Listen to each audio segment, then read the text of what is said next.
Hello, നമ്മളിപ്പോൾ കുറച്ചായി on വോയിസിൽ video ചെയ്തിട്ട് ഇന്ന് നമുക്കൊരു വിൻറ്റേജ് ജേർണൽ ലുക്ക് നോക്കാം.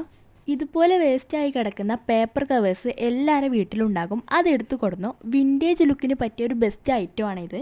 നമ്മളെ പേജിൻ്റെ സൈസിനെടുത്ത് കട്ട് ചെയ്യുക, ഒട്ടിക്കുക. ഫസ്റ്റ് സ്റ്റെപ്പ് തീർന്നു. ഇത്രയേ ഉള്ളൂ. അടുത്ത കലാപരിപാടി ഇതിൻ്റെ 4 കോർണറിലും വാഷി ടാപ്സ് ഒട്ടിച്ച് കൊടുക്കുകയാണ്. നിങ്ങളുടെ കയ്യിൽ വാഷി ടാപ്സ് ഇല്ലെങ്കിൽ ഒരു പ്രശ്നവുമില്ല. നിങ്ങൾക്ക് ഇതിൻ്റെ 4 കോർണറിലും നിങ്ങൾക്ക് ഇഷ്ടമുള്ള പോലെ ഡിസൈൻ ചെയ്ത് കൊടുത്താലും മതി. ഇതുപോലെ തന്നെ ജേർണൽ ചെയ്യണം അങ്ങനെയൊന്നുമില്ല. ഇത് നമ്മളൊരു വിൻറ്റേജ് ലുക്കാണ് ക്രിയേറ്റ് ചെയ്യാൻ പോകുന്നത്. അപ്പോൾ അതിനനുസരിച്ചുള്ള ഡിസൈൻ ചെയ്ത് കൊടുത്താലും മതി, ഒരു പ്രശ്നവുമില്ല. ഇനി ഇതിലോട്ട് റൈറ്റിംഗ് ആഡ് ചെയ്യാൻ വേണ്ടിയിട്ട് ഇതുപോലെ ഒരു പേപ്പർ എടുത്തിട്ട് ഇതിൻ്റെ അറ്റം ഇങ്ങനെ കരിയിച്ച് കൊടുക്കുന്നുണ്ട്. അപ്പോൾ നല്ലൊരു വിൻറ്റേജ് ലുക്ക് കിട്ടും കേട്ടോ. ഇനിയിപ്പോൾ എന്താ, നിങ്ങൾക്ക് ഇഷ്ടമുള്ള എന്തെങ്കിലും കോഡ്സ് ആഡ് ചെയ്യുക, ഒട്ടിക്കുക.